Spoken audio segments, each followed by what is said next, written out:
What is happening? Am I... Okay, can you guys actually see me? The real test will be if the chat is still working. Okay, I think I jerry-rigged it. Okay. With Twitch, it's just one place, and all of the stream stuff goes into one bucket, and you can just have it go all in one place. But with YouTube, if something goes wrong the first time, excuse me, as soon as I start streaming, it just is like, it's really difficult to try to get it changed over. I had to change stream keys and like do some things. I don't know what was going on. After the last stream, last Friday, I spent like an hour just testing stuff, just like going through different combinations of camera settings, microphone settings, stream settings in OBS, like resolution, bitrate, things like that, and then the stream keys and everything else, trying to figure out what's been causing the bitrate problem I've been dealing with. And it literally seems to be about like 50-50.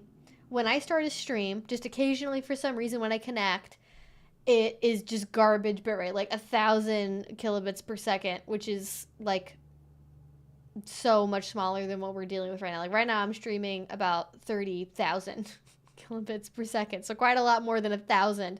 And I can't, there's no combination of anything that seems to govern it, whether it's on YouTube, whether it's the restream, like doesn't matter. It just seems to be like what my internet feels like. And if a stream starts out being really low bitrate, there's not a good way for me, like I can't fix it. Like nothing I can do while it's live can fix the bitrate. I don't know what is happening, but we're live, we're here. So I'm gonna just be appreciative of that. And I actually switched over to the 4K like stream key setting, and I think we might actually be in like 4K. I'm not actually sick. I just literally got spit in the back of my throat. That was just random happenstance. I'm not, as far as I know, I am not sick, so. I did feel a little bit sick earlier this week, but it was because I hadn't had anything to eat yet, and the first thing I drank was like leftover. Well, it's from a boba place, but it was like a fruit tea from a boba place, and that was not good. Shouldn't have done that. But I'm here, and I wanted to be 15 minutes early, and I'm 5 minutes late, but hey, that's better than showing up 20 minutes into the stream and like, you know, having extreme problems. So what I want to do today is kind of like a little simple like get ready with me thing while we chat, because I thought that would be fun to do, because I'm going into like, I'm going on a date, but it's like, you know, we've been together for long enough to where it's not really a like, ooh, I gotta get fancy to be impressive. It's just, we're gonna hang out, you know, we're gonna watch stuff, we're gonna, you know, do whatever. And I just, you know, I just thought it'd be fun to do a little something, because people like it when I do a makeup. Yeah, 1080p, yeah. Well, it should be 4K, but I didn't realize, I think, I don't know how this happens. I can't see, like, there's not any way for me to toggle this as far as I can tell, but it seems like going through Restream, it makes it 720, which is like, that's not what I've paid for, but yeah. So I don't think I missed any questions from the original stream. If I did, I am very sorry, but we are here for Q&A, basically. We're doing makeup, we're gonna do a little Q&A. It's gonna be a fun time, and that's, you know, basically what you need to know. 18 plus only stream. Please read the rules. We have a little Banditti camera. She's currently fully curled up. She was like super pepped up earlier. She was very excited. But now she's just fully sleepy mode in the corner. She, that's like her favorite thing to do, is like rest her chin like this and just like have her little nose like pointed up. I don't know why, but that's like her thing. So I'm going to get started probably with just doing some makeup. I normally on stream do like a full foundation thing, but I kind of don't want to do that tonight, because I really only do like foundation-y looks for filming purposes, and I guess when I go to conventions, like events and stuff, I'll wear foundation, like if my skin isn't too great, which like my skin is like okay right now. I have like a couple of like little like residual spots, like the leftover post-inflammatory hyperpigmentation. Oh, I thought I could do this to where like the mirror would just be like by the dog camera and it would just focus on me. We'll see if that works out, but I got very moisturized skin right now. 440p EV is a good vibe for a makeup stream. Yeah, hopefully it'll be worth it. I want to do like some interesting eye makeup stuff, so we'll see if that works out. I don't know. Tomorrow's gonna be the chillest weekend because my husband and I are gonna try to marathon the Star Wars prequel. The prequels, interesting choice. Okay, controversial pick, but I think they've kind of. I feel like I don't really like care about Star Wars. So first of all, just know that. But I feel like it's kind of going the way of Twilight, where people are like, you know what, I'm gonna revisit this. And was this really that bad? And like maybe the answer is no. Relax and chat in 4K episode. Yeah. Mm-hmm.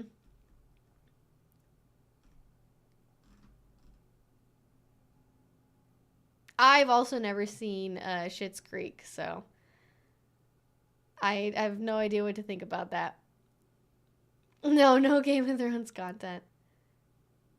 I mean, I've seen Star Wars. I've at least by osmosis at some point. I've seen like the OG ones and I've seen the prequels, but like I was growing up when the prequels came out. They were like a big deal. But so I'm not gonna do like a full foundation look today. I think what I'm gonna do is just like some spot concealing and then like some powder. Let's see how that works.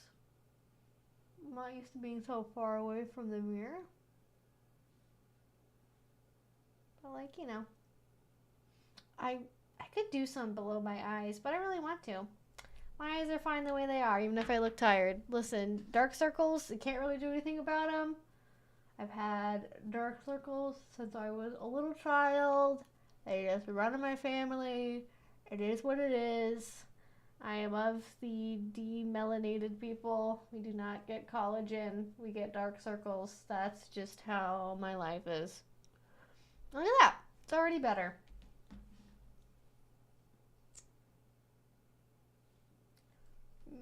Yeah, I think that's good. I asked him if he wanted good movies or funny bad ones. He chose funny bad. Oh, yeah. Yeah, it's been a long time since I've seen the prequels. Like, when was the last time I saw those? I feel like one of them was on, like, the TV at a hotel. The last time I saw one of them, like, it was just on. I didn't really pay attention to it.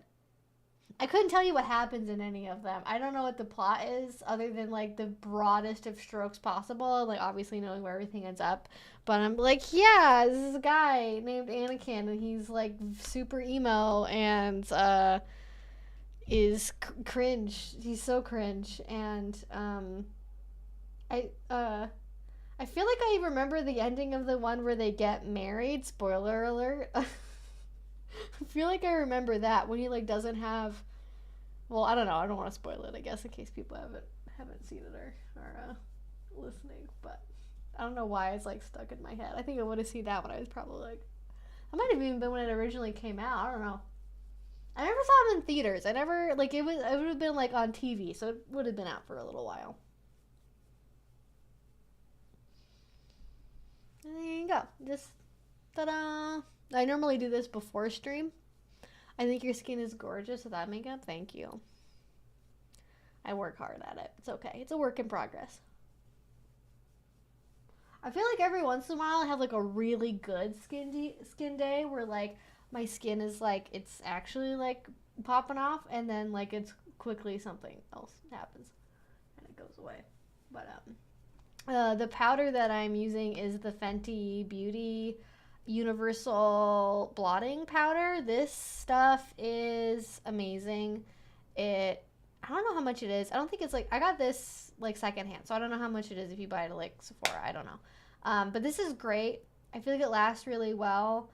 I don't wear it every day. I basically use it when I stream because the lights like reflect off my skin, and I feel like it makes me look like a clown nose, like it's just super shiny, and I don't love that on camera, so this kind of gets rid of it. But you guys can see the finish. I should have done like half and half. You guys could see, but I feel like it gives a very natural finish, and it's really good for oil control. Like some days I will wear this, and I usually work out in the evening. So like after a stream, like an hour or two later, I will go to the gym, and like it lasts through going to the gym. It lasts through like a couple hours of streaming. I haven't ever put it. Well, I don't know. I definitely have worn it for like a full 8 hours before, but not enough to really like be like, let's see how this looks at the end of the day. Like I haven't tried it in any concrete way, but even just for kind of putting it through the ringer, like being in front of like hot lights, and then going to the gym and everything else, and it usually lasts at least like 4 or 5 hours, and it's solid. So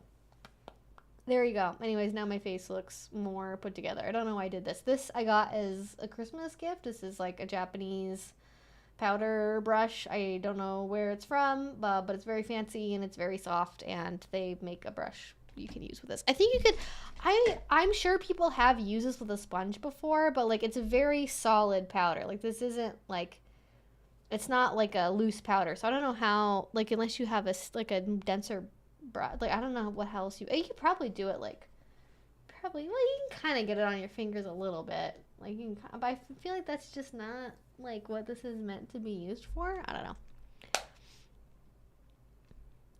Just to join the chat, just want to let you know I'm my first true DS relationship. Your info and guidance has been so helpful and given me the confidence to finally approach this lifestyle. Congratulations, Brittany. That is so exciting. Hopefully that goes well for you. Any makeup tips for us sensitive skin folks? I wouldn't necessarily consider myself to have sensitive skin. At least not currently in my life, but I used to. I feel like as far as makeup application goes, soft brushes are best. It depends on what sensitizes your skin. Like some people are like, no fragrance, never have fragrance. And like some people it doesn't bother them at all.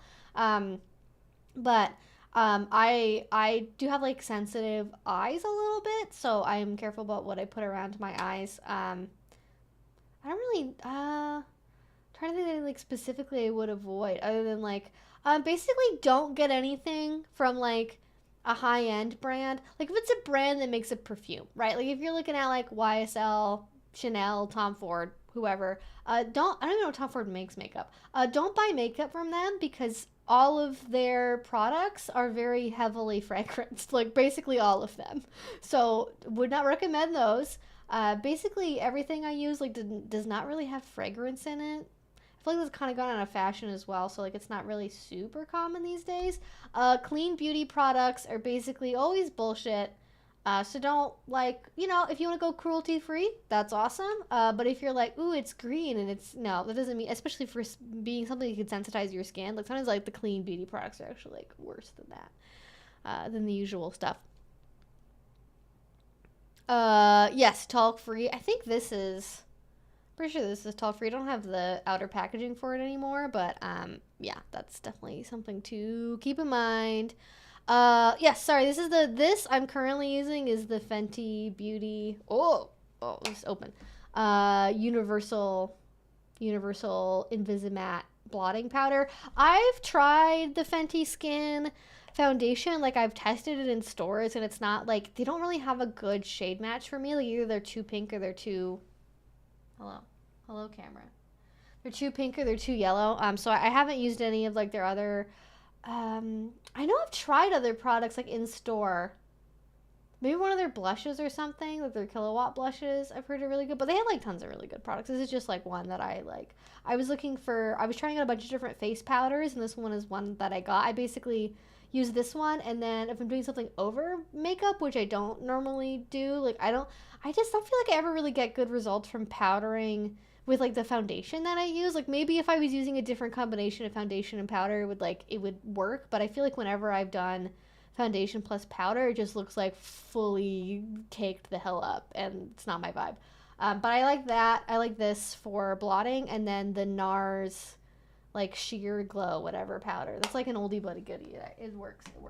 And then this is the concealer I use. This is like my favorite concealer. This is the NARS. This is Chantilly, which I remember trying their foundations years ago, and I don't think that Chantilly was like a good color match for my skin, but as a concealer it works really well. So I just get the little mini ones because I feel like it's good to have something that you can just like recycle through and not have like the same concealer for multiple years. I used to like the Tarte Shape Tape Concealer, but I feel like I don't know if it's changed over the years, but this one I like better. Like it stays on really well. Like basically, I just like dot it like here. I blend it out. Like it's just good. Like it just lasts. It's so good. I'm all about things that last for a long time. You know, wear and tear. I want something where if I have a ball gag on, it's not going to be a problem. You know what I mean? Forget about kiss proof. I'm looking at ball gag proof makeup. Oh, yeah. Anyways, that's basically it. And then it works, you know? I'm not one of those people where, like, I mean, I think everyone on YouTube to a certain extent used to be very much like, let's have makeup and like collect it, and I think a lot of us have moved away from that. Like I'm talking like I'm one of the makeup YouTubers. But yeah. So basically what I want to do is something I've seen other people do, but that I've not ever seen other people like. I've never watched a tutorial. So we're gonna go on an adventure together. I want to do a winged eyeliner, but I want to do the little eyeshadow thing where you kind of like bring the wing in a little bit and have a little like corner eyeshadow moment, and that's like the only eyeshadow's kind of in the corner. I feel like that could be cute. I technically have a little pencil eyeliner, and I do mean technically. Like this, I need more like pencil eyeliner. I feel like I go through these really fast. I don't know, like people who wear daily eyeliner, they probably go through like one of these a month. They're making bank off of these eyeliners, my god. I'm an organic chemist and used to make topical body butter for my last partner, but honestly I asked her if I could stop making it because everyone is unique and beautiful the way they naturally are. I do a good lotion base is fun to work with. I'm going to my first munch tomorrow. What's the most important thing I need to know? I guess if I had to give you one message as like the most important is if the vibe isn't right, don't feel like you have to stay. Like, don't ever feel obligated to do anything at a munch. Go back to somebody's house, go to a party afterwards, stay longer than you want to. It's all about your individual experience. So if you go and you want to stay the full, 4 or 5 hours they're there, great. If you go for 20 minutes and you're like, these are not my people, you can just leave, and that's totally fine. I think people are very much used to like more vanilla social standards of like, oh, like you're going to somebody's birthday party and it's like weird if you leave early, like especially when you're a first time new person. I mean, I guess it kind of depends on the event a little bit. For the most part, people are very used to people coming and going in general, but new people like showing up and then kind of being like, oh, haha, okay, bye, and then just like leaving. Like it's not really a big deal. And then probably just general advice for going to a munch is definitely scope out the venue online beforehand if you can. Make sure you know parking, public transit, all that stuff in the area, especially if you're in a city, just so you kind of know what your options are for coming and going. And then I definitely recommend wearing something or having something on your person that can be a conversation starter. Like if you have something from like a piece of media you really enjoy or a favorite band or a fandom you're in.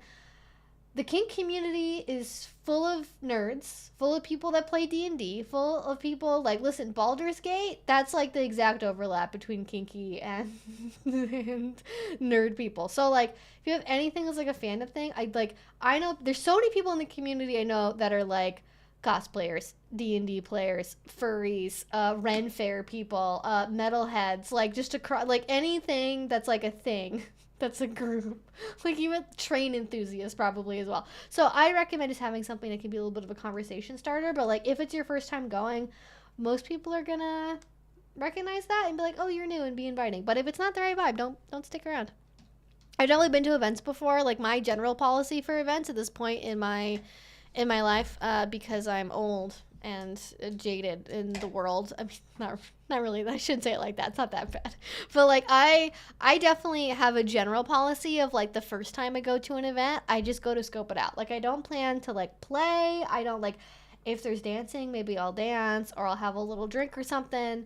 But I don't like go to like parties to like play the first time or like go to munches to like meet up with someone to play with. I just go to scope it out. And then like if the vibe's good, it's probably going to be good next time. So if I want to play it, I'll play at the next party. And sometimes the vibes are off, and I'm seeing people do things that I don't think are like ethical, and I'm like, where are the DMs? Who's monitoring this? What's happening over there? This is concerning. And then I don't go back.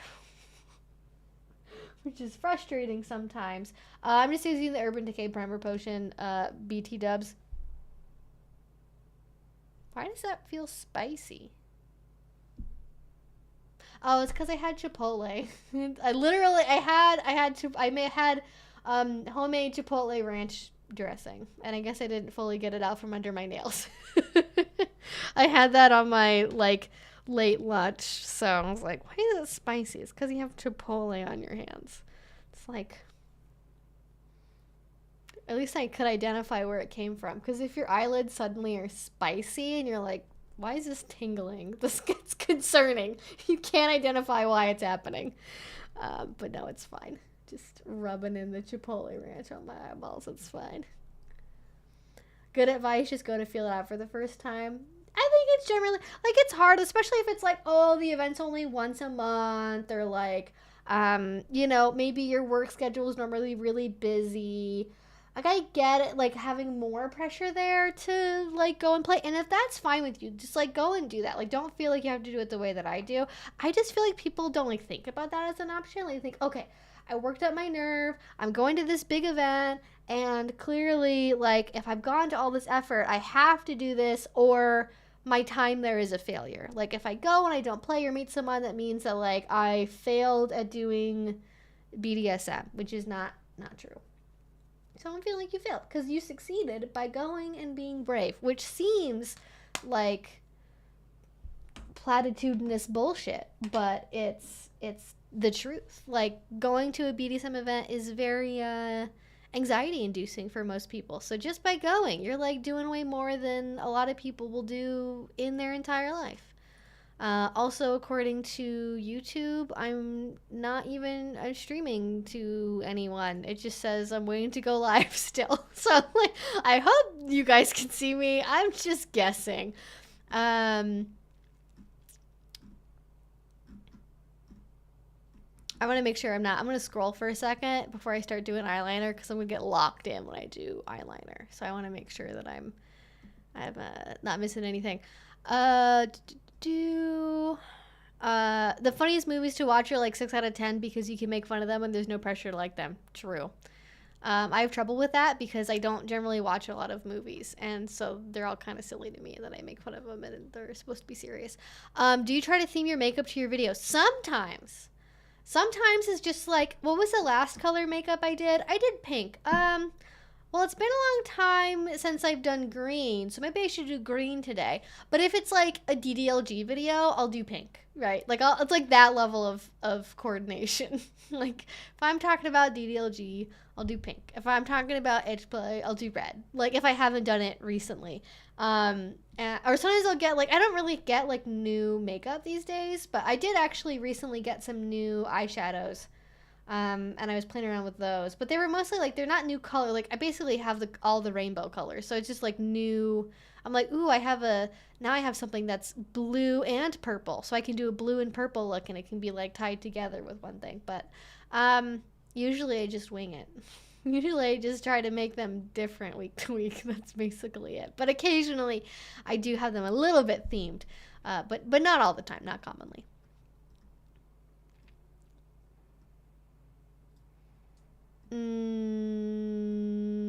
I'm also in my first real DDLG relationship. I'm very happy. I really enjoyed your video recently explaining the different types of littles. You are so welcome, Soul Carnival. I am so happy for you. That's listen.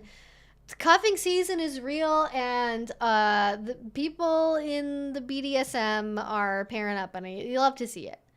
You love to see it. It's great.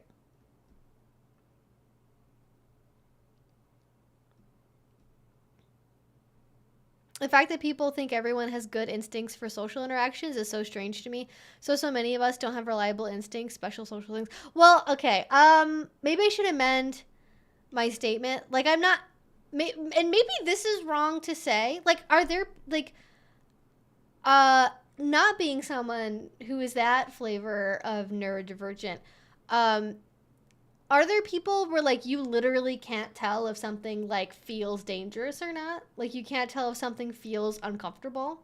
Like you don't like being around people? Or is it that maybe that everything feels a little bit awkward or like uncomfortable and so it's like what's the difference between this and this? Like I guess I am kind of giving generalized advice here, implying that like most people or everyone can like tell if they feel comfortable being in a space or not individually, but like maybe you can't, in which case if you are somebody that it can't do that, feel free to share with the audience like what your techniques are, because clearly I think you have to be able to tell if a BDSM space like is safe for you as not, whether you can go from like reading the room. I think probably it would be like beyond, and this is kind of, it's a munch, so like the rules to some extent kind of do matter, but I think you're gonna have to go on more like explicit information. I think like, who are the people that are there, right? Who RSVPs to the event? Is it 20 like no name blank profiles? Is it a good mix of people?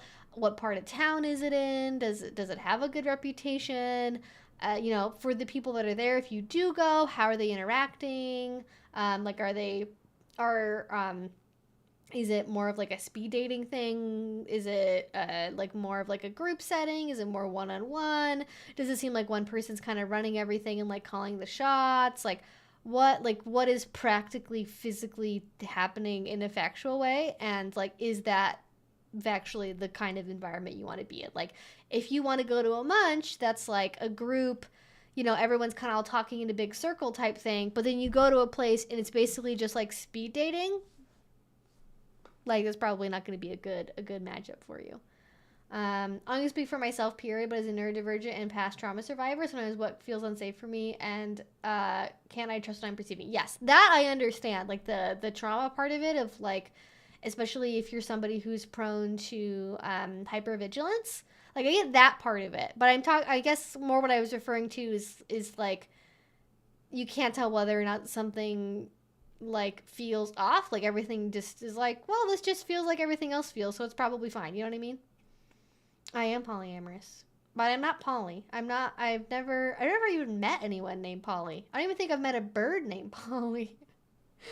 um Yes, my therapist says to always know where your exits are and always have an exit strategy. Yes, I didn't want to like freak anybody out, because I think, especially if we're going to a first munch, if you overwhelm people with like safety info, it kind of seems like you're running a gauntlet when it's like really a low stakes public social gathering. But like, yeah, like, know your public transit options, know how you're getting to and from home, have your phone fully charged. If you are in the city, probably have like cash on hand, or like some kind of, there's like a transit card where you live, have that so you can leave easily if you need to. And know where your exits are, know what it's like where you're going, and if you can go with a buddy, that is great. Mm-hmm.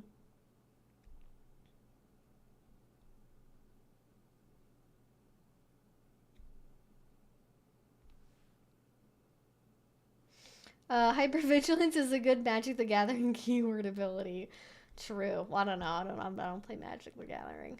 Yeah, I'm not so good about initially choosing safe because I am so much of an optimist. This is why I've been very slow about this, doing munch for over 6 months. Yeah, I mean, I think going safe, if you know that about yourself, like, I think that's the smart way to go. Yes, a path of egress. Thank you. No, no, you're good. You're totally. I mean, I think I'm pretty sure my audience is like 90% people that are like, no, that I identify with that as being part of my life experience.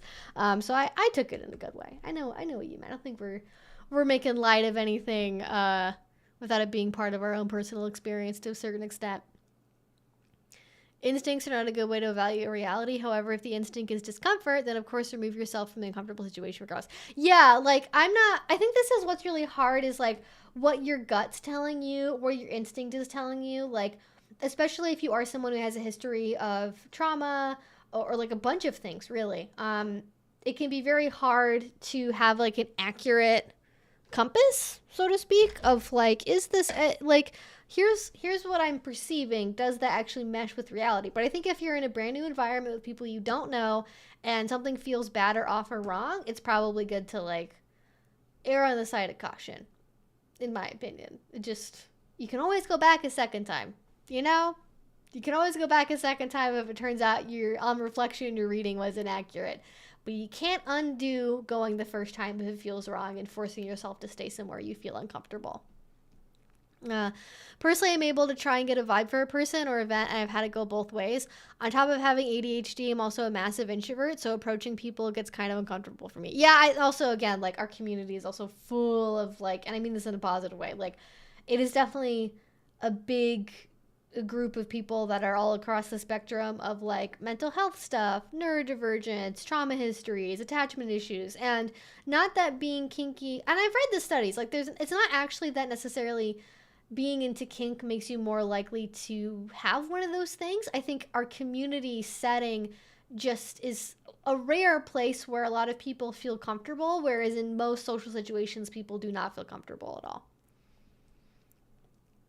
Going to a tasting party on the 17th, looking forward to the tasting party, then followed by a play party directly after, so I can see more experienced players before I start. That is great. I love tasting parties.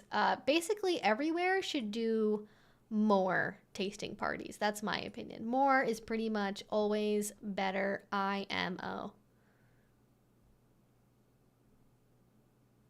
Hypervigilante, the ADHD superhero. Don't give him any ideas. Okay. I'm one of those people that everything feels wrong all the time. Anxiety sucks. Yes. Yeah. If you're dealing with that level of GAD, then I think that's probably something you know about yourself, and you will mitigate your readings of an environment accordingly. Like, I'm talking about my life feels okay, things feel fine, this is my normal, this is my baseline. Oh, deviation from baseline, things feel bad, things feel off, and then, like, it's a deviation from baseline. Maybe that's a better way of saying it, is like, if it feels like it's deviation from your baseline in a negative way, it's probably good to be cautious about that. Is that like a better way of phrasing it? See, this is like, live streams are risky because it's like, I don't have time to like pause and be like, what's the most inclusive way of saying this phrase where I am aware of all possible individual mental realities as much as I can be. And sometimes I don't always get it right, but you know, we crowdsource it and we learn. Do you pet play still? Yeah, I do. Not on camera generally, but yeah, it's part of my life. So still have it as part of my experience. Do you feel like your eating habits have changed a lot? Well, I've been vegan for like 4 years, so I don't know. I eat a lot of protein though. I go to the gym. I work out a lot. I love that terminology though. Okay, great. We will keep the baseline. Weevy. Okay. I don't know why it's like that joke hasn't happened yet, but now when I say something good, it's Weevy. Because WEV, baby. Weevy. That's my next evolution. Up the evolutionary like Pokemon chain. What's my baby form? What's like just E probably? Or just there's E and then Eevee and then Weevy. Oh god. Okay, I'm entertaining myself too much here. Okay. Let me get my hair situated. I've been like testing out different like heat protectant like smoothing things because they no longer carry the old one I used to use, and I'm sus about buying things on Amazon, and I was like, I thought at first I would just buy it on Amazon, but I'm like, nah, I shouldn't risk it. So I'm trying this like new bedhead thing I got. It's called After Party Small Talk. The pink one. It's in a pink container, and I really like it actually. I think I have a lot of baby hairs, and I feel like it like smooths them down. Like also look at my bang situation. First of all, my bangs are in this awkward stage of I feel like I look like what are the Sam Raimi Spider-Man movies? The one where he gets all emo for a minute. That's what I feel like when I have this like It's like anime forlog going on currently. I'm like ready to cosplay. I don't know what character this would be, but I'm ready, baby. Um, it's like it's awkward, but we're growing the bangs out. We're seeing how it's going. I don't really think being vegan makes a difference in my skin or anything. It just means I eat more fiber than the average person does, and that's probably good. And a more diverse diet. I think there's a lot of stuff that people are like, oh, being vegan is like I don't really believe in like going vegan for health reasons. Like, if you're going vegan to lose weight because it limits your calorie intake because you can't eat things that normally you would like overeat or have a lot of, that's fine. But I don't think that like I've heard some stuff about vegan diets being good for like heart disease and things like that. But I don't really. I'm vegan for moral reasons, so. Yes, this is I actually really like, I don't know. I feel my hair looks nice for like 2 weeks after I dye it, and then I have to use a special like clarifying shampoo. So like quickly it's been stripping all the color out of my hair, and it really bothers me because I can always tell when it's my roots are coming in and they're just like brown. But like I can't dye my hair every 3 weeks. Like I even use like a color depositing conditioner like every third like shampoo and wash, and even then it's still a problem. So glad I got my question in early. Thanks for the advice. I gotta go make dinner for the house. I'll check in on the VOD later if I don't make it for the end. Well, I hope you have fun making dinner, and good luck going to your munch. Thanks for asking. Yeah, I think also veganism does tend to draw people in that maybe would use it for not positive food control reasons, but it's neither here nor there. Okay, so I'm gonna do eyeliner now. Yes, eyeliner now. It feels weird kind of doing it on sort of blank eyes, but we're gonna do eyeliner, and then we're gonna do eyeshadow, and then we'll see how it turns out. But I don't know if you guys will really. I'm used to being able to rest my elbow on something when I do this. I don't know if I'll even be in focus if you guys can see me, but I'm sorry.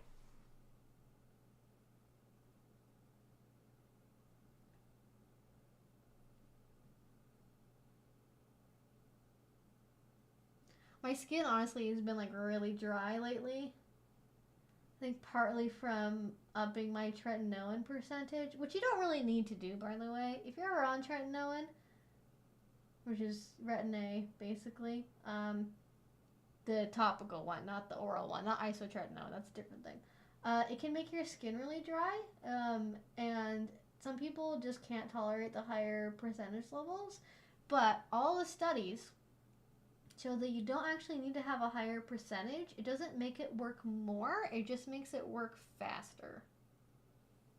And I think I need to consider that because I don't think I've been on a higher percentage for like 2 or 3 months now, and I feel like I still have like days where I just get like super, super dry, and that never happened when I was on the lower percentage. So, alright, see if we can get me to focus. Follow the hand. No, it's not. The trick isn't working. There we go. Eyeliner. Eyeliner's happening. You can't stop me. When did Bandit leave the bed? I don't know, but she's in like the cutest. This is like the cutest she's been in the last 2 hours, definitely.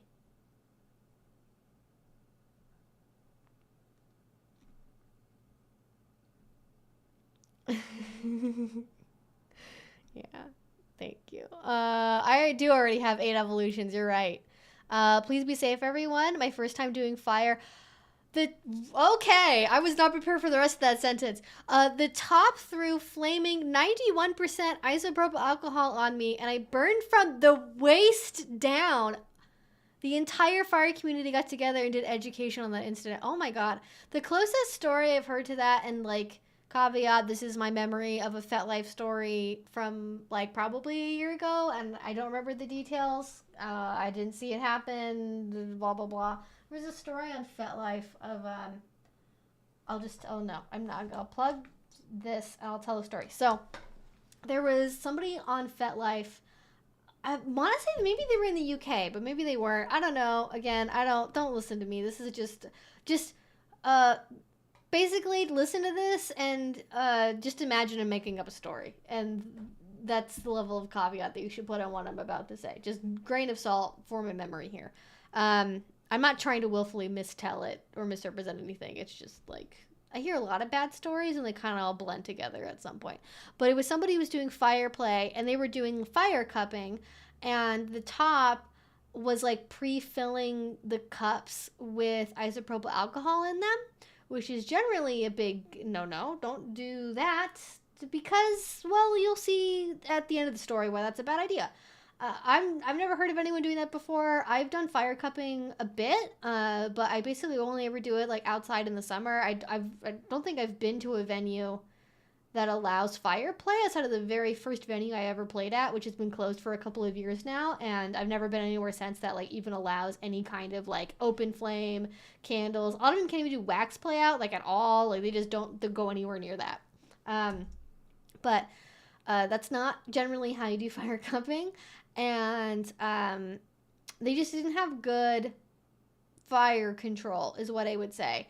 And this was somebody who had done it a bunch. And I guess the story was really kind of more about, I guess it would be like survivor bias, I guess. Because like, oh, well, I've done it a bunch before. Like that's what that bias is called, right? The one where you like, you do a risky thing a bunch, and so you're like, oh, well, like I'm fine, so I'm gonna keep being fine, and it's actually not really that dangerous. And then like you do it enough, and then like the bad thing happens, and eventually the bad thing happened, and fire is happening, lots of fuel was out, and lo and behold, their partner got very severely burned, and like they had to go to the ER. There's also a little bit of a story about like negotiation for like medical stuff too. Like I think there's a lot of lessons to take away from that, like in terms of like, just because you've done something risky 100 times doesn't mean it's not going to go badly the 101st time. It's like lesson number 1. Lesson number 2 is respect fire, which we should all, as human beings, always have in our brains at all times. And 3, like, if you're going to be doing risky play, definitely going to talk about, you know, medical insurance, ambulance stuff, because in America, that shit could bankrupt you. And you know, expectations about, you know, okay, I work part-time at a paint store. I don't have, well, maybe they have health insurance, but it's really crappy. An ambulance would cost me $6,000 I don't have. So even if I'm on fire, please don't call an ambulance for me. If you do, you're accepting responsibility for paying for it, or like something. I think that like unbelievably shitty that you would have to talk about that ahead of time and I feel like you couldn't afford an ambulance. But then also like, when you're on fire, plans kind of go out the window. So also that too. But anyways, not to say that that specific example of dialogue is like how you should do it or what a good agreement is, but like that's a decision that at least some people will come to is like, I don't have money to pay for this. I accept the risk something goes wrong, that I will not be able to have timely medical care. I simply cannot afford to have timely medical care, and that's a risk that I accept. So really about risk awareness and, you know, talking about medical stuff. And, like, it's scary and it makes it seem a little bit less fun, but you gotta have those conversations. Thank you. Thank you, Evie, for the difference you make to many. You make such a difference. Thank you. That's really nice. Thank you. I need to hear that every once in a while. I don't need anyone to, like, praise me, but it's nice to hear that. Thank you. That happened to my partner and I. I'm kind of in a shock that you read the story. Oh my god! Wait, that was your story? Okay, I hope I didn't mistell it. Please correct me if I did. I'm shocked that you read the story you posted on that incident. We decided to write what happened to make everyone aware of the dangers and educate. Yes, I really appreciate that. Thank you. I know it is really brave to post a story on FetLife, and I don't know. Ambulances are expensive in America. Because everything is expensive, and I want to say some of them are privately owned. I'm not really sure how that works, to be honest. Yeah, complacency is what always gets you. I ride a motorcycle, and the biggest rule is that when you're confident nothing's going to go wrong is when you wreck. True. Holy cow, you said negotiation of medical stuff. I had no idea what you could have possibly meant, not even thinking about the cost. Yeah. It's nice not to have to think about the cost, but for some people it makes a big difference, or they might already be in medical debt, or they might have, like, there's a bunch of factors too, because it's not even just necessarily the cost that's part of it, but also you know, they could have like medical trauma from like going to ERs or hospitals. It could be a bunch of other stuff too that needs to be part of that equation as well. I know of a public dungeon where someone was having a seizure and they refused to call EMS so the place wouldn't be outed. Okay. am disappointed in that. Very much so. You know that it's possible in today's current day and age to like have an openly run BDSM dungeon that's like a 501c3 and like totally above board. You don't have to have a secret underground unpermitted site. It's more expensive to do it the proper way, but you can also do it in a way where like you don't have to choose between somebody's well-being and like you being outed. But also EMS is not the police. And I feel like this is something, I don't know, maybe people that are more knowledgeable than me can correct my opinion about this. I feel like some people take a stance against like, we don't call outsiders, which is really meant to be more like, don't call the cops. The cops probably not going to be on your side. Good idea not to get them involved most of the time. However, when you're dealing with a medical event, EMS generally not there to rat you out to the police. Kind of not their thing. Not law enforcement. Can't really do that. Could one of them be a conservative asshole prick that privately decides to like give an anonymous tip to the police or talk to their fucking brother-in-law who's a cop? Could happen. But if I'm gonna take that chance because they don't have the power to currently arrest me in that moment to like call medical attention for the person who needs it now, presently, in the moment. That's a trade-off I am willing to make. Bandita needs treats. She's clearly dying of malnourishment over there. Can't even stay awake. I know. She's so sleepy because she's starving. Exactly. She definitely didn't get a little bit of, like, roast beef earlier from one of my roommates. She's never had roast beef before. She got the little like you got little tiny little inner pieces of roast beef, like not the, I don't think that there's like an outer like crust on the roast beef, like, you know, where it's like full of salt, but I don't want to take any chances. So I was like, I'm just going to give you little teeny bits, which is so funny because she's literally just as satisfied with like the tiniest little morsel of beef as she is with like a bigger piece. It's all the same to her. It's so funny. Yeah, but anyways, I think that if it's a medical event, you should just call. Like, if you're worried about the place being outed, it's way more likely that somebody within the community is going to out the space than, like, EMS responding to a call. Like, unless you're talking about, like, some kind of... I don't even really know when they would be like, I need a police backup. Like, why would that happen? I don't really think that's a thing that happens. In the South, you can't 501c3 a public dungeon. You might have a dungeon in a big city like NYC's scale, but not 99% of places. I mean, it depends. So, like, everything is very local. Like, I've lived in multiple states. I've traveled all around the country going to different BDSM events. The vast majority of them are 501c3s. And if they're not, I understand that, but that is a risk you're taking. And like, I personally would choose the medical well-being of one of my participants over like my popsicle stand being blown up. Like, they're gonna catch on to us. Like, I feel, I don't know, maybe like, I don't know if this is like, are they running it? Because if it's not a nonprofit, that kind of implies they're running it as a for-profit. And if it's an unlicensed for-profit BDSM venue, then yeah, they might have a perverse incentive to choose the maintenance of their illegal, unlicensed BDSM club over the health and well-being of a member of that community. I think that's fucked up and wrong. Yeah.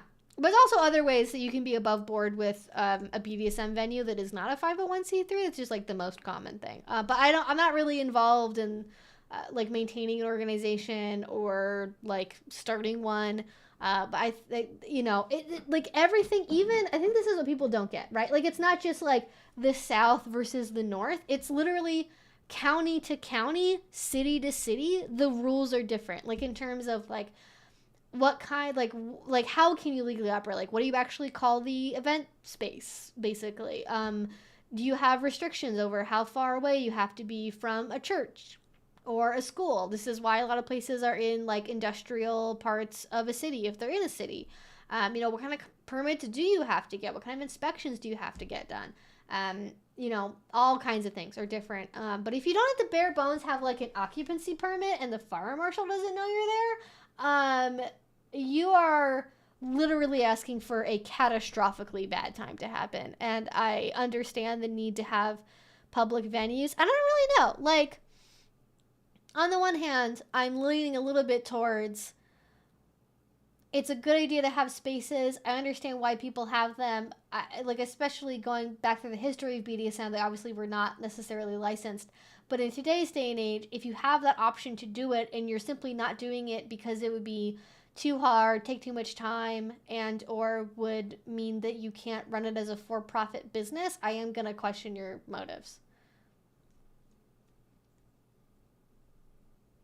The dungeons I'm aware of are private clubs. They need to make a profit to clear overhead. Yeah, I'm like, I get BDSM venues as private clubs. I'm generally like against them if there's an option to not operate them as a private club, which is like one option to have a BDSM venue that is technically above board is to operate it as a private club. But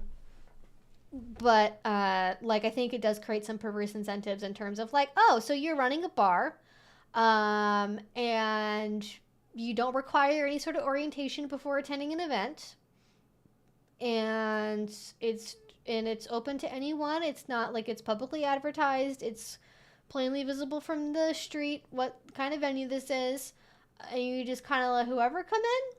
And there's not even like maybe there's a dress code, maybe there's not. Kind of depends on the night.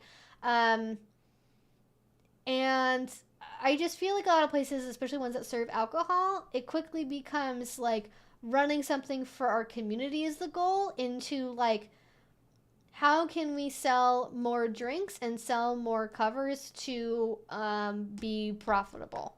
And then you get into jamming more and more people into the event space, letting whoever in, no kind of vetting, no orientation, no anything, just like, yo, come on, go in there, have a fun time, whatever. You get into gendered pricing structures, which I am fundamentally opposed to.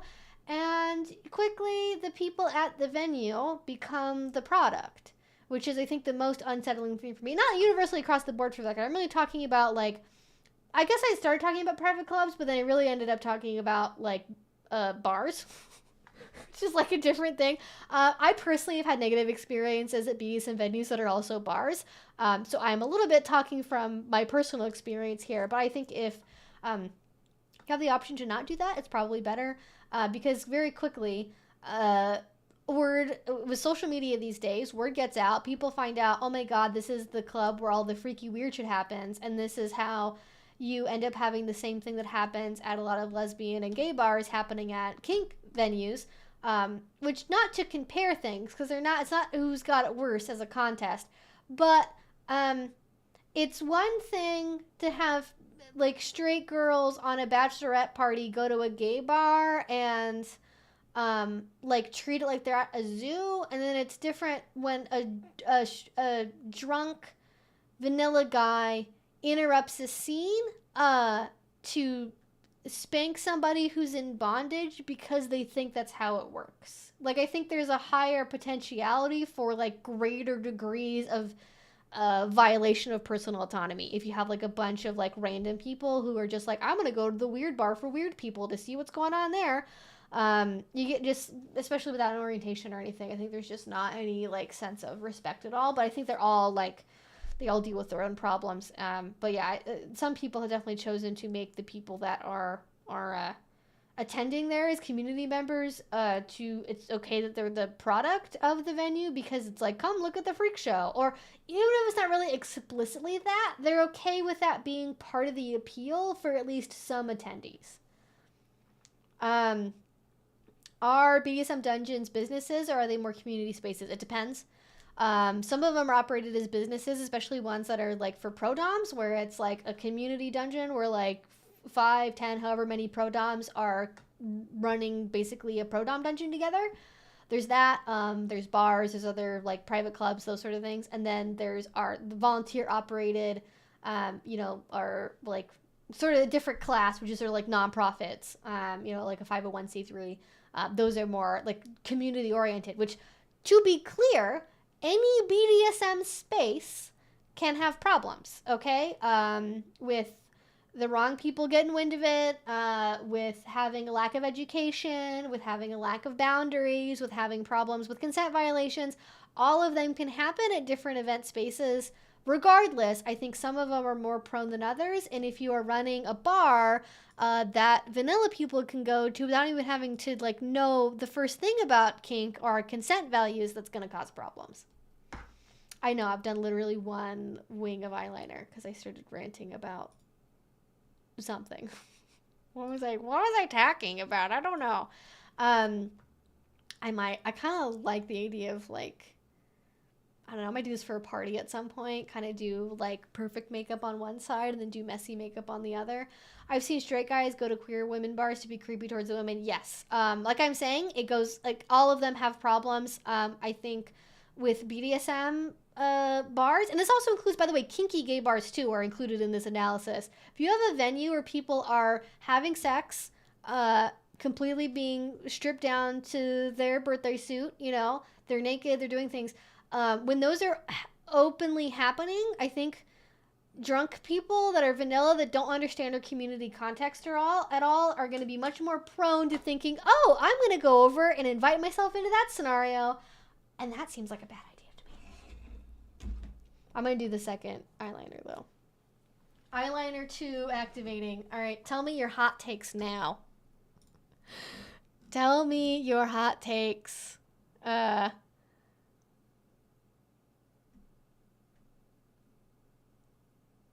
will also be more carefully managing the chat whilst we are down some mods.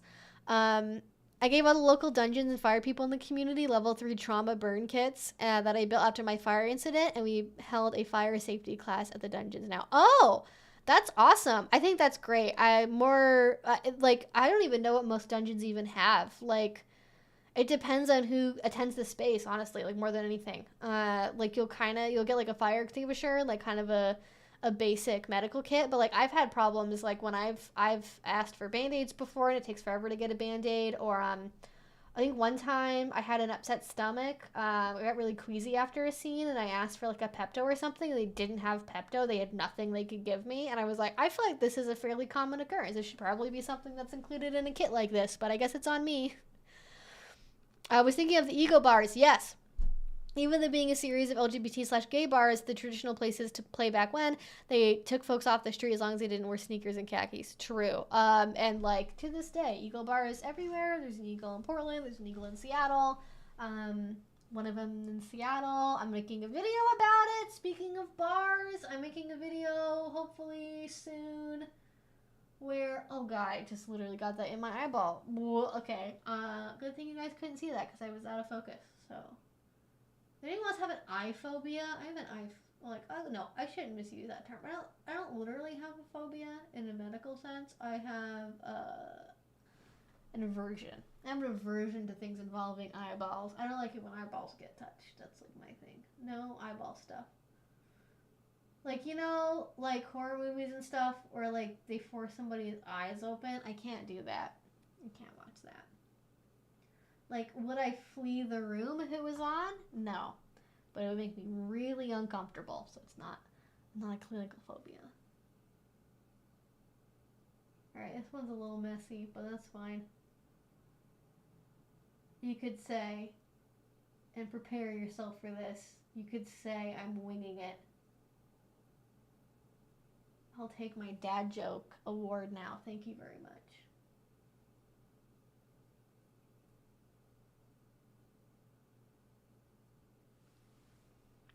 This eyeliner is way thicker than the other, so let me just... How do I fix this? I can figure it out. I got it.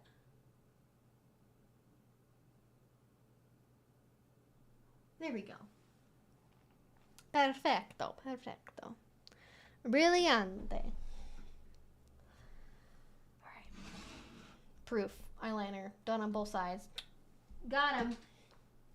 Read them and weep, baby. It's eye empathy? Is it like an actual term, or are you just making that shit up? I believe you.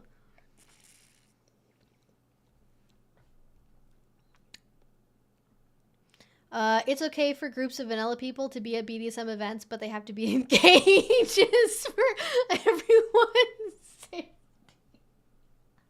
I shouldn't laugh at that like that. I was expecting the end of that to be like, just like, it's okay for groups of vanilla people to be at BDSM events, and everyone should be accepting towards that. Like, I just thought it was going to be a very nice, like, message of inclusiveness, and nope, we did not go there at all whatsoever. Exactly. They have to watch. They can watch, but they have to be, like, behind a screen, you know? They can watch. You can be a voyeur. Honestly, that would fucking sell like hotcakes. Okay. Proposal. Idea for everyone. BDSM club. It could even be a bar. I'd be okay with that. Maybe have nights where it's non-alcoholic only. I feel like that's a thing people should do more. There's a lot of people in our community that are in recovery, that are sober. It would be great if we could have a venue that served drinks and snacks at them and didn't have alcohol. Because I feel like the options are starve to death or bar. Proposal. Kinky dungeon bar thing. They have nights of the week that are alcohol free where they only serve fruity non-alcoholic beverages or like root beer or whatever, Sprite. I don't know. It doesn't have to be fruity, I guess, but you know, they get fancy with it. Have a little mocktail night. And they have a one-way mirror on one wall where for people using it, it's a mirror for them so you can watch yourself play. But then the other side of it is the vanilla viewing gallery / we'll just call it the voyeur gallery to not offend. Though that's where we put the vanilla people until they've gone through an orientation. The only room you can go in if you haven't completed an orientation is the voyeur room, and it's nice, okay? It's comfortable in there. It's got mood lighting, and you get to view through the one way, the mirror. You get to watch what's happening, but you can't involve yourself in it because you can only go into the viewing room, and that's it. I think I fixed it. Listen, give me $10 million and I could make this happen. I could make this happen.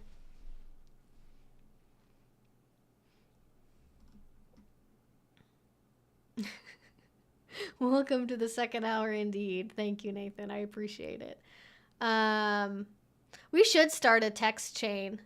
I don't know what the best way to start that is. There's not, like, YouTube kind of got away, like, they just eliminated being able to message people. I wish there was a way for, I can't even, there's no option for me to only message mods. Again, a feature that Twitch has that I do not have.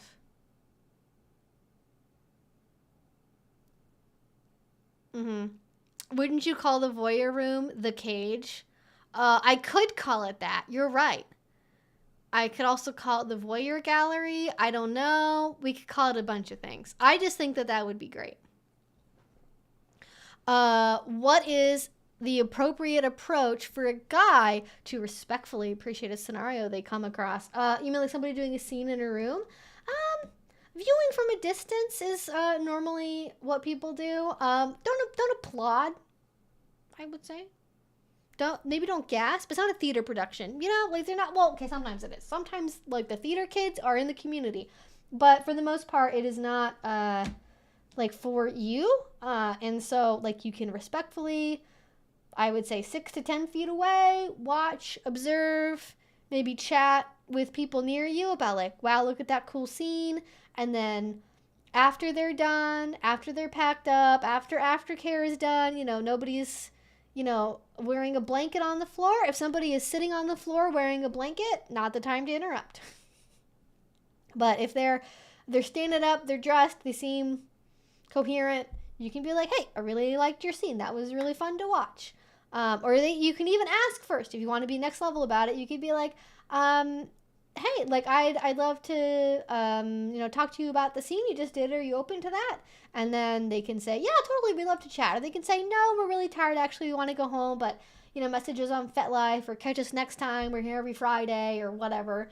I think that's the best way to go about it because it gives everyone the option to participate or not. Okay, I do not know what brush to use. I'm gonna guess. I've never used this brush before. This is what is this? It's so faint. I don't know what this is. This is just a little tiny, it's sort of a soft like pencil tip brush. Oh, the aquarium. I like that. I think the bar itself should be called the cage. The bee prison. The bee prison.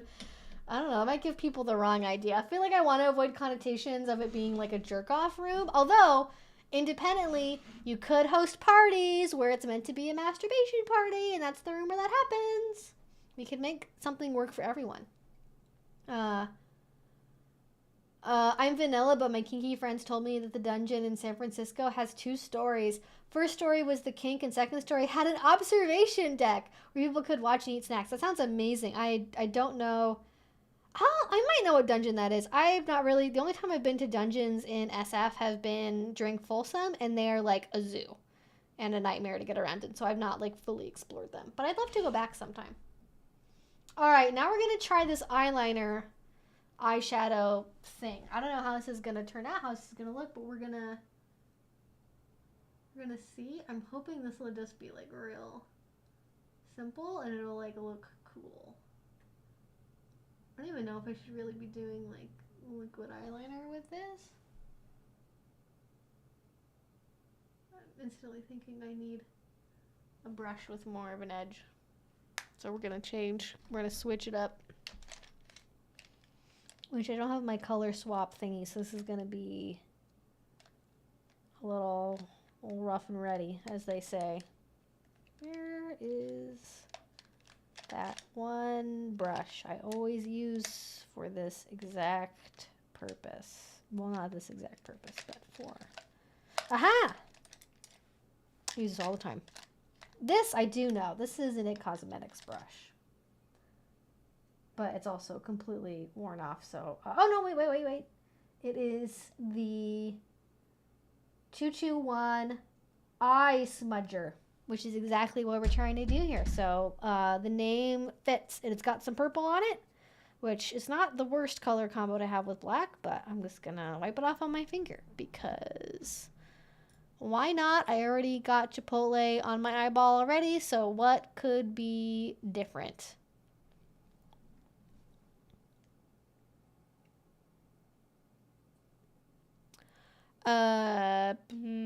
What is the biggest lesson you have learned while being in the community? I feel like just like acceptance of diverse people is like kind of the big thing. I don't know. Like I feel like that's kind of like a cheesy lesson to an extent. This is not turning out how I wanted it to turn out at all. We're just gonna... I don't know how to make it be the shape I want it to be. We're just... Listen, if you just smudge it out fully, it ends up... I mean, that looks better. Like, it's kind of like a little bit, like a little thicker. I think I want it to be more, like, in here. I'm gonna try that. You're kind of cutting in a little. Oh, I messed it up. Oh God, what am I trying to do? I don't know. I feel like I should have been looking at a reference, but I'm not looking at a reference.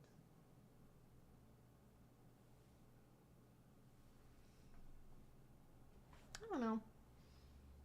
This isn't really what I envisioned originally, but it's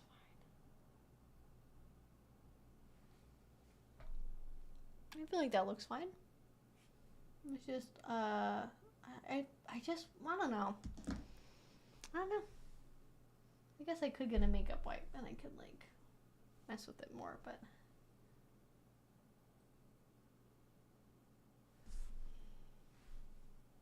I kind of build up the fade a little bit more, I guess. I don't know what I'm doing. Being true to yourself is definitely the best lesson that I've learned in the kink community. It's just the power of being your own individual weird self. Okay. I think I'm just gonna call it with that. Just be like, that's probably fine. That's probably all right. Do I want to go under the eyes with this? No, I just want to leave it the way it is. Has anyone been to the dungeons in Dallas? I've not personally, but I've heard of them, and the ones I know of are like for-profit situations. So I have not heard the best about them, but I know that there's a very big scene there.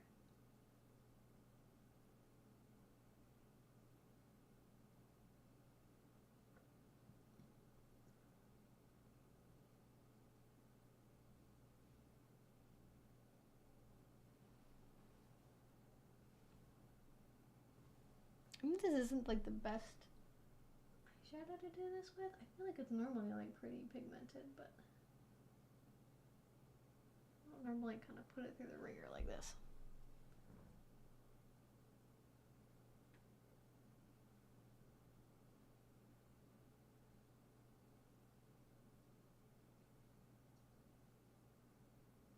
I think this is more what I was going for. I think I kind of got it.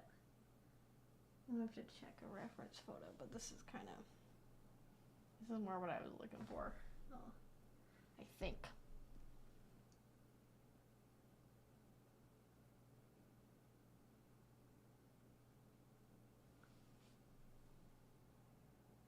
Yeah, there we go. That's kind of more the vibe. Definitely need to darken things up on this side. Not that it really matters. Also, I'm going to give everyone a 15-minute warning because I need to leave a little early so I can make it on time for the date I'm going on. But there we go. That's kind of the situation. The eyeliner situation. I've been to an Infliction Hall dungeon in Dallas a couple of times. I saw some things I had mixed feelings about. Yeah, I've been to dungeons where I've had that happen too, and it's like, you know, people can go to a dungeon and do whatever it is they want to get up to, but it doesn't mean that you have to like it. Okay, I'm gonna do some mascara very quickly. Oh, and I have lip stuff too. I love these. These are like BDSM proof, everything proof lipsticks. They are the best. That specific thing. Anyway. Just trying to make sure I'm not missing any questions here. Okay. Speak now or forever hold your peace until next week. If you have questions. Oh, also, Tuesday, the 13th. I think, yeah, it's Tuesday. Tuesday the 13th.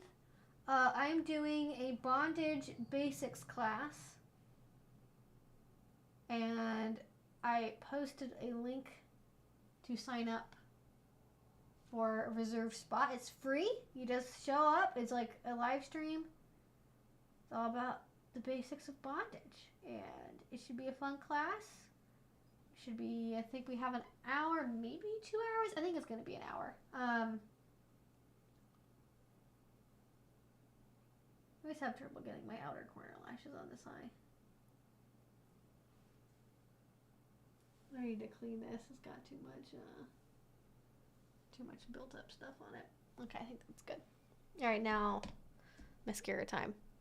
What made you decide to start YouTubing? I had an Instagram account back when Instagram was cool, and people asked me questions about it because I was doing pet play on there, and everyone was like, how do you do this? How do you know what kind of pet you are? Oh, you're going to a dungeon. That's really cool. What's that like? And I got tired of answering individual questions about it, so I started making YouTube videos, and I did like unboxing stuff. It was really just for like fun, because at the time Instagram didn't have, I mean, really any social media didn't really have any video capability. Like there wasn't any way to, like there wasn't stories, there weren't video posts, like none of that was a thing. So if you wanted to do anything that was like long form, besides literally a caption under a single picture, because there weren't even multiple pictures at that point in time on Instagram, you had to upload a video to YouTube, which is how I got started. And then I just kept making them. And then I graduated from college, and then I kept making them. I took a little break for a while at some point, and then I came back. And the rest is history. And then I just have never stopped making videos. And you can't stop me. I have too many ideas. Only God can stop me. And not even then. There we go. I feel like I need something on my lips. These colors are really similar. I'll just show you. One of them is much more like pink. These ones are ones that vary depending on your skin tone a lot. Like, you can't take the outer packaging as like actually how it's going to look.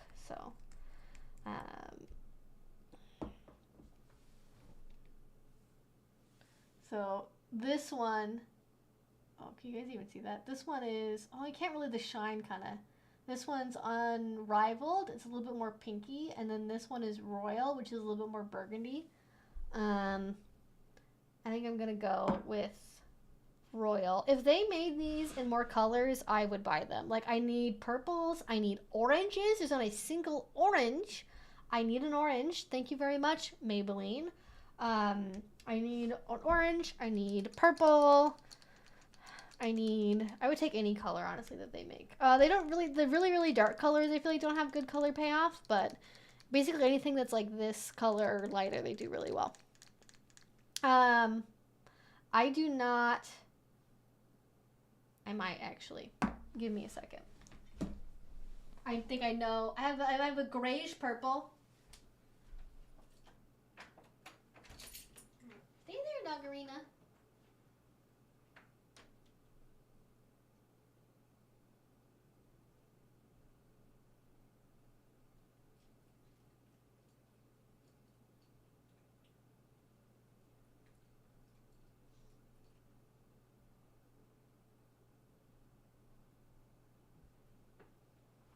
You followed me.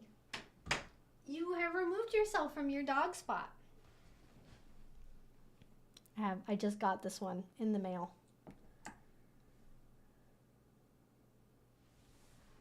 It's more of like a gray purple. It's hard to tell. Like, I haven't actually tried this one fully on yet, so I guess we can see how it turns out. On my phone screen, they both look red. Yeah, exactly. Like, oh, it's really hard to tell until they're on, but one of them is distinctly, like, more pink than the other one is. And one of them is, like, more true red. But it's easy to tell when you have them on the lips. They look very different. Yeah, it's all just, yes, back when Instagram was not incredibly annoying. Yeah, now I can't even, like, say, I can't even type. I don't honestly know how, like, those posts are still around, like the old ones that I made, because they had a lot of words in them that would not be okay, even on YouTube. But you really have to shake these up before you use them. If you're like, why the fuck is she doing that? You have to, like, that's like the key to these. You gotta, like, really shake them up before you use them. What made you decide to do videos on topics like Armie Hammer or Marilyn Manson? They're really good. Thank you.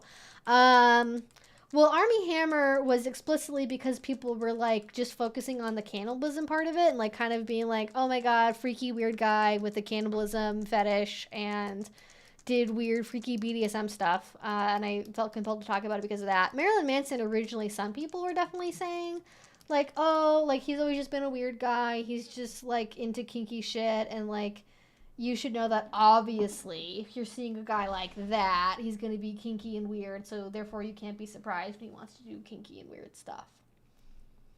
Let me have some water, actually, before I have this, but, this one is called Edgy. It's called Edgy. It's from their new line. They had a pink collection that came out. This one's kind of like purpley. I also got the really hot, like, neon pink one, too. This one is, like, a lot more, like, muted than some of the other colors I've tried. Maybe just closer to my natural lip tone. This is, like, very close to my natural lip color, actually. It's, like, a weirdly purple. A purple version of my lips. My lips, but purple.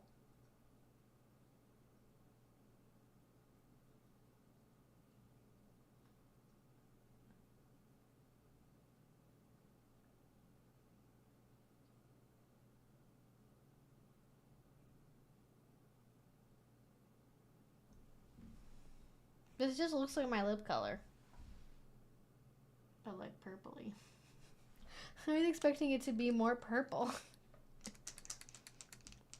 She is a little floof. She's my little floof.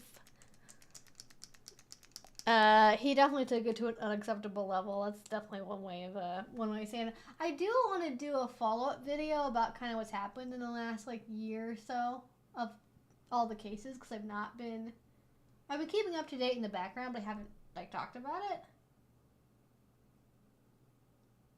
But I also have like 10 other videos I want to make, so.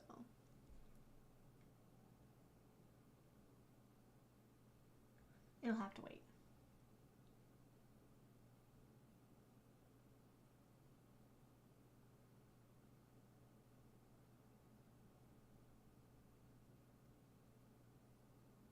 I really love the applicator for these. Like, the brush on them is kind of weird. But they do a really, really good job of, like, I feel like I'm very much somebody who likes a good doe foot applicator. And it really just helps you get a good shape on everything. I feel like it's so easy to, like, get a little defined look. Anyways, guess that's it. I'm not wearing this sweatshirt, but there you go. That's the look. I'm gonna have to take these off my hand. All right, we got like 5 minutes, so let's speed around some questions here.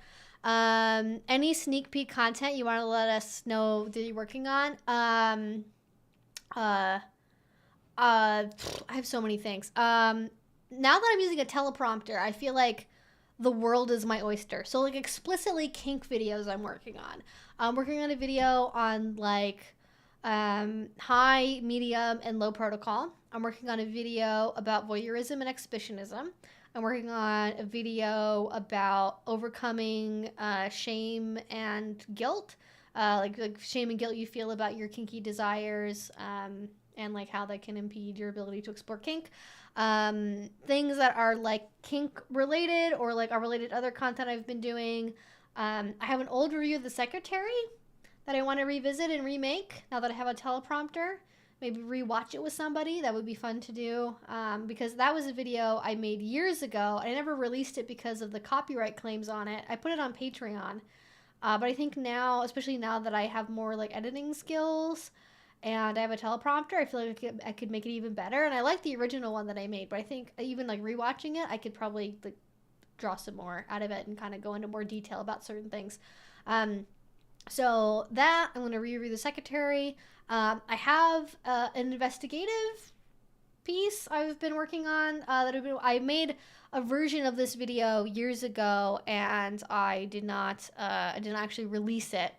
But there is sort of a semi-known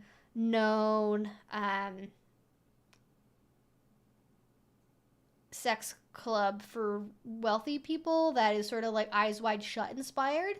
It's called Sanctum, and I want to redo my video on that. And then kind of like more things coming down the pipeline more immediately. More topics about polyamory. Definitely some stuff that's been on social media. Stuff about trad wives. Follow-up content to the video that I made on the manosphere discovering kink. And that's sort of like, that's months of videos right there. So that's kind of what I'm doing. I love your sociology / psychology awareness and care. I try my best. I don't know everything, and like I feel like every day I learn something new that tells me how my undergrad psych classes were fucking wrong. And that makes me so upset. I'm like, I spent all this time, I took all these classes, and then like so much of them are just bullshit, and that makes me sad. Thank you. I haven't done anything with my eyebrows today. I did pluck them. I hadn't realized I had let this one grow down quite a bit, and I leveled them out, so they're a little more symmetrical. I have many videos on Marilyn Manson. I think I have like a couple on Armie Hammer. The one that I've been wanting to do a follow-up on as well is the House of Cataphor like cult in Australia. That one has a lot of twists and turns, and I think there's finally been some movement recently on that case. It's been it's court bullshit. It's been happening for the last while. I think he's been in prison or jail for like over a year at this point. It's kind of crazy, but that also needs updates as well. Yes, I'm being completely serious. You're assuming they watched the movie. Also, being rich destroys your brain, apparently. When you become wealthy, you stop thinking like a normal person. You do weird rich people shit. Like, you watch one scene from a clip channel for Eyes Wide Shut, and you go, that seems sexy and hot. Why don't we make a franchise based around that? And then they did. And then they did. And they didn't ask to stop if it was... They didn't ask if it was a good idea. They just did it. I had a great experience on my first dungeon visit last week in SF. I bonded with the second top I worked with, and we had both been continuing negotiations. Oh, that's awesome! Congrats! That's so exciting! Love it when things go well with the top. I know, I'm like planning stuff already for like stuff to do over the summer. I'm like, ooh, exciting times. Ooh, I'm home recovering from FFS. Can't wait to do makeup and learn my new face. That's so exciting! Congrats, and I wish you a speedy recovery. I know it's like a very intense thing to go through, and I hope you have all the support and soup and other things that you need. I don't know, people have soup. I don't know. I've only ever had my wisdom teeth taken out, so I'm like not sure. I'm not sure what happens when you get surgery done. I feel like my picture in my head is you just have soup. Oh, yes. This has a very long name, but luckily it's mostly on the label. This is the Maybelline Super Stay Vinyl Ink. You get them, like, pretty much any drugstore. Ulta has them. You get them on probably Amazon, too. I don't recommend buying makeup products on there, but if you're in the middle of a desert, you don't have stores near you, you can probably get them on Amazon. But they're the Super Stay Vinyl Inks. They don't have a ton of color range, which is very annoying, and the color packaging on the outside is not necessarily true to how it actually looks, because, I mean, it looks kind of similar, I guess, but, like, I feel like this reads much more pink, and it's much more purple nude color on me. But watch swatch videos from people who have a similar skin tone to you, and it'll be pretty accurate. But mostly have nudes, reds, pinks, sort of that wheelhouse. Not too many adventurous colors as of yet. There's like one really, really dark brown / like dark purple color that is terrible, and I don't recommend because it is garbage. This one actually is it's wearing off a little bit, but no, it's good. Yeah, I just get a little tiny bit off the top there, but it's good. Anyways, it's time for me to get ready to go, y'all. So thank you so much for being here on this Friday stream. If you miss my face, don't worry about it. I'll be back real soon. I'll be streaming on Monday at 5 o'clock over on Twitch. We play video games over on Twitch every Monday. And on Tuesday, ooh, exciting, bonus stream, we are going to be doing a live stream event that is Bondage Basics. I posted a link to it on Twitter as well as on my community tab here on YouTube, and just for the sake of making it easy, I will go ahead and put a link. This is something I could have done earlier, but I forgot about it, so now we're doing it now. Here's a link. Hopefully you won't ban my link.